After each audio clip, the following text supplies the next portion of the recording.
ഇനി മൂന്നാമത്തെ എൻ്റെ പ്രസക്തമായ ചോദ്യം, ഇവർ അടിസ്ഥാനപരമായ വിഷയത്തിലുണ്ടായ ചോദ്യം എന്ന് പറയുന്നത്, യേശു ക്രിസ്തുവിൻ്റെ കാലഘട്ടത്തിന് ശേഷം യേശുവിൻ്റെ ശിഷ്യന്മാർ നയിച്ചിരുന്ന ജെറുസലേം സഭ, അവർ നിങ്ങളുടെ ബൈബിളിലെ 13-14 പുസ്തകങ്ങൾ രചിച്ചു എന്ന് നിങ്ങൾ പറയുന്ന അപ്പോസ്തലനായ പൗലോസ് എന്ന് നിങ്ങൾ വിളിക്കുന്ന പൗലോസ് ലീഹയെ അവർ അംഗീകരിച്ചിട്ടുണ്ടോ? അവർ തമ്മിലുണ്ടായ ക്ലാഷ് അപ്പോസ്തല പ്രവൃത്തി 21-ാം അധ്യായത്തിൻ്റെ അടിസ്ഥാനത്തിലും ഗലാത്യ ലേഖനത്തിൻ്റെ അടിസ്ഥാനത്തിലും ഞാൻ ചോദ്യങ്ങൾ ഉന്നയിച്ചു.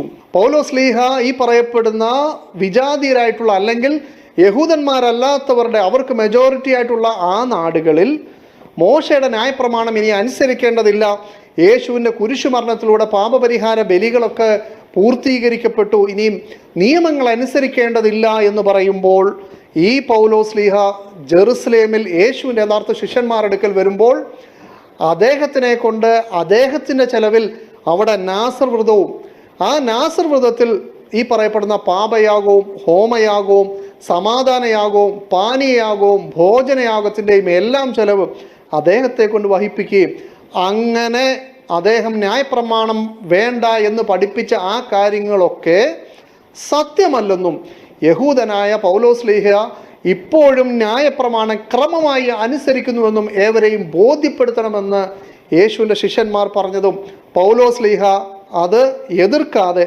അതേപോലെ അനുസരിച്ചതുമായ ഭാഗം ഞാൻ മുന്നിൽ വെച്ചിട്ട് ചോദിച്ചു, ഈ സംഭവം നടക്കുന്നതിന് മുമ്പ് ന്യായപ്രമാണം യേശുവിലൂടെ നീക്കപ്പെട്ടു എന്ന് അദ്ദേഹം ഗലാത്യ റോമ ലേഖനങ്ങൾ അദ്ദേഹം എഴുതി വച്ചിട്ടുണ്ട്.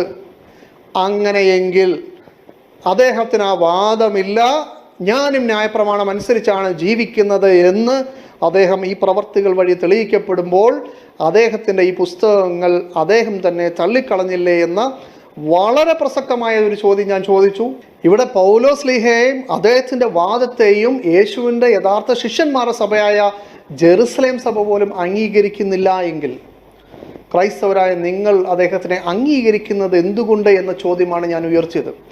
എൻ്റെ ആ വാദം നിലനിൽക്കുന്നു എങ്കിൽ, അത് നിങ്ങൾ ഗണ്ണിക്കാതിരിക്കുന്നു എങ്കിൽ, സ്വാഭാവികമായിട്ടും പൗലോസ് ലീഹയുടെ ഈ ലേഖനങ്ങളെ ദൈവികമായി സ്ക്രിപ്ചറായി സ്വീകരിച്ച ചർച്ച് ഹിസ്റ്ററി എന്ന് പറയുന്നത് യേശുവുമായി ബന്ധമില്ലാതാകുന്നു, ട്രഡീഷന് ബന്ധമില്ലാതാകുന്നു. യഥാർത്ഥത്തിൽ ബൈബിളിൻ്റെ ഒതൻറ്റിസിറ്റി അവിടെ ചോദ്യം ചെയ്യപ്പെടുന്നു. ഈ പറഞ്ഞിട്ടുള്ള ഇസ്ലാമിക വാദങ്ങളെല്ലാം പരിപൂർണമായി അടിസ്ഥാനരഹിതവും തെറ്റുമാണ്.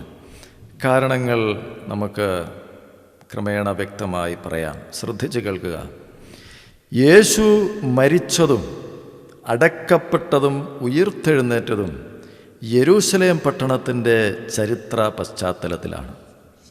ആ ചരിത്ര സംഭവങ്ങൾക്ക് സാക്ഷ്യം വഹിച്ച യെരൂശലേം പട്ടണത്തിലെ യഹൂദന്മാരാണ് ഏതാനും ദിവസങ്ങൾക്കകം യെരൂശലേം സഭയുടെ അംഗങ്ങളായി തീർന്നത്.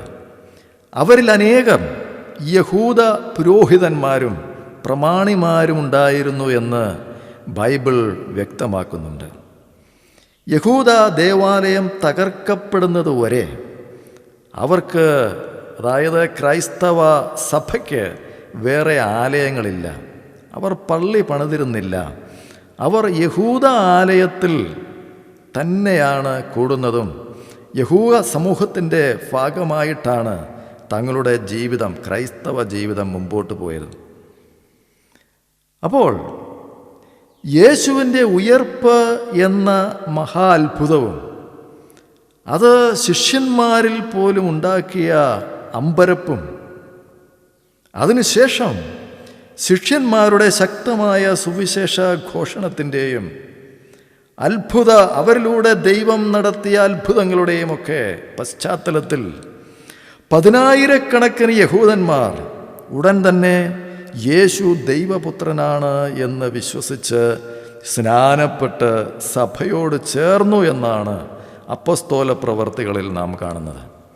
അപ്പോൾ ഇസ്ലാമിസ്റ്റുകളുടെ ഇത്തരം ആരോപണങ്ങൾക്ക് മറുപടി നമ്മൾ ചിന്തിക്കുമ്പോൾ ആദിമസഭയുടെ ചരിത്ര പശ്ചാത്തലം നാം വ്യക്തമായി മനസ്സിലാക്കണം. അങ്ങനെ AD 35 കാലഘട്ടമായപ്പോഴേക്കും യെരൂശലേമിൽ 10,000-കണക്കിന് യഹൂദ ക്രൈസ്തവർ ഉണ്ടായിരുന്നു എന്നത് ഒരു ചരിത്ര സത്യമാണ്. അപ്പോൾ അവരുടെ എല്ലാം അടിസ്ഥാന വിശ്വാസം ദൈവപുത്രനായ യേശുവിൻ്റെ മനുഷ്യ പാപപരിഹാരത്തിനായുള്ള ജീവിതവും മരണവും അടക്കവും ഉയിർത്തെഴുന്നേൽപ്പും ആയിരുന്നു. അതാണ് യെരൂശലേം സഭ വിശ്വസിച്ചു കൊണ്ടിരുന്നത്.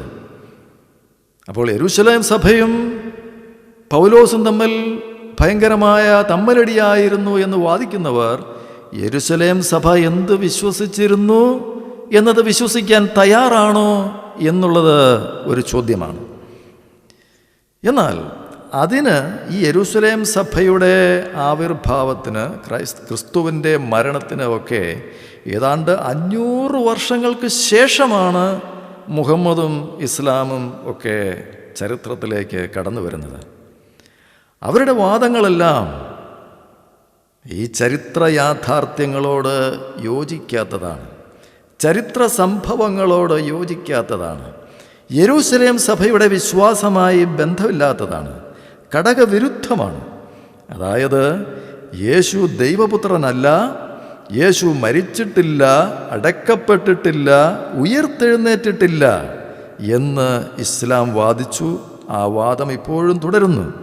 അങ്ങനെ ക്രൈസ്തവ സഭയ്ക്കും വിശ്വാസത്തിനും ഒരു എതിർ പാർട്ടിയാണ് വാസ്തവത്തിൽ ഇസ്ലാമിലൂടെ രൂപം കൊണ്ടത്. അങ്ങനെ ചരിത്ര സത്യത്തിനും യെരൂശലേം സഭയുടെ അടിസ്ഥാന വിശ്വാസത്തിനും ഘടകവിരുദ്ധമായതും ക്രൈസ്തവ വിരുദ്ധമായതുമായ ഒരു പ്രത്യയശാസ്ത്രമാണ് ഇസ്ലാം.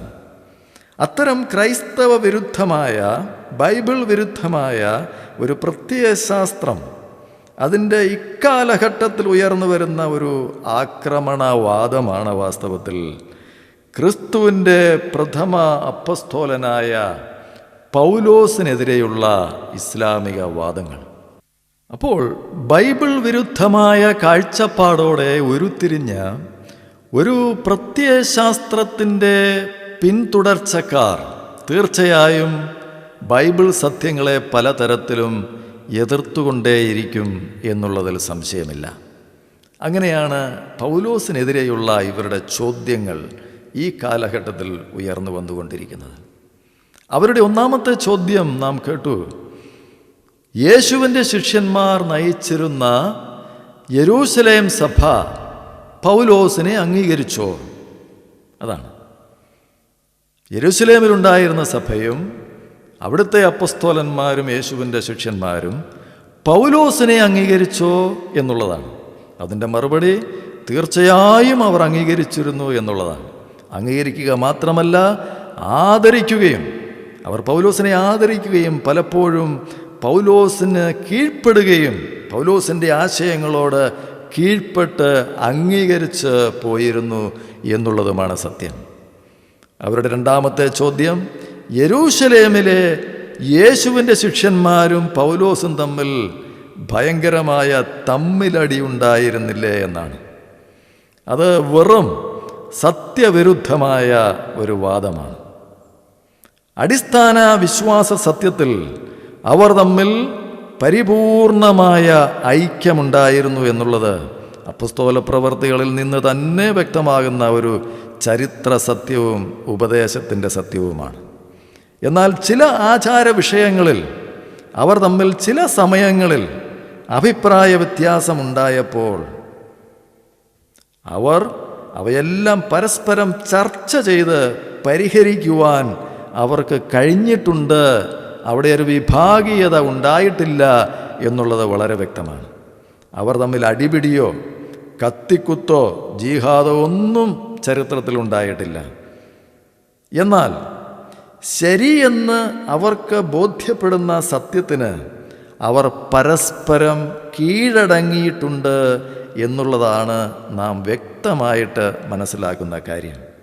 അത്തരം ചില സംഭവങ്ങളെ നമുക്ക് വേണമെങ്കിൽ പിന്നീട് വേറെ നമുക്ക് പഠിക്കുവാൻ സമയമുണ്ട്. എന്നാൽ ഈ ചരിത്ര സത്യത്തിന് വിരുദ്ധമായി യെരൂശലേം സഭയുടെ അപ്പസ്തോലന്മാരും പൗലോസ് അപ്പസ്തോലനും തമ്മിൽ ഭയങ്കര അടിയായിരുന്നു, തമ്മിലടിയായിരുന്നു എന്ന് വരുത്തി തീർക്കാനുള്ള ആർത്തി പൂണ്ട ഒരു പരിശ്രമമാണ് ഇസ്ലാമിസ്റ്റുകൾ നടത്തുന്നത്. അതിന് ഉദാഹരണമാണ് ഈസായുടെ വാദങ്ങൾ.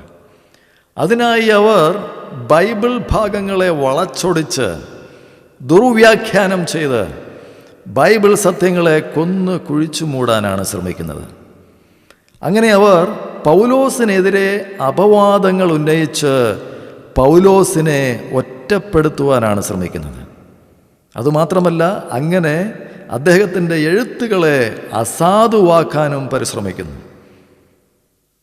ഇതൊക്കെ പരിപൂർണ പരാജയമാണ് എന്ന് ഏവർക്കും വ്യക്തമാകുന്ന കാര്യമാണ്. മോശയെയും ന്യായപ്രമാണത്തെയും അനുസരിക്കാതിരിക്കാൻ യഹൂദന്മാരെ പൗലോസ് പഠിപ്പിച്ചു എന്നത് ക്രൈസ്തവ വിരുദ്ധരായ യഹൂദന്മാർ പൗലോസിനെതിരെ അന്ന് ഉന്നയിച്ച ഒരു അപവാദമായിരുന്നു.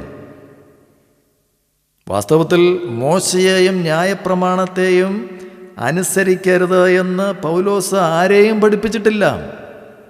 പക്ഷേ അങ്ങനെ പഠിപ്പിച്ചു എന്ന് പറഞ്ഞ് പൗലോസിനെതിരെ ആളുകളെ ഇളക്കി പൗലോസിനെതിരെ ഒരു യുദ്ധം നടത്തുവാനാണ് അന്നത്തെ യഹൂദർ പരിശ്രമിച്ചിട്ടുള്ളത്.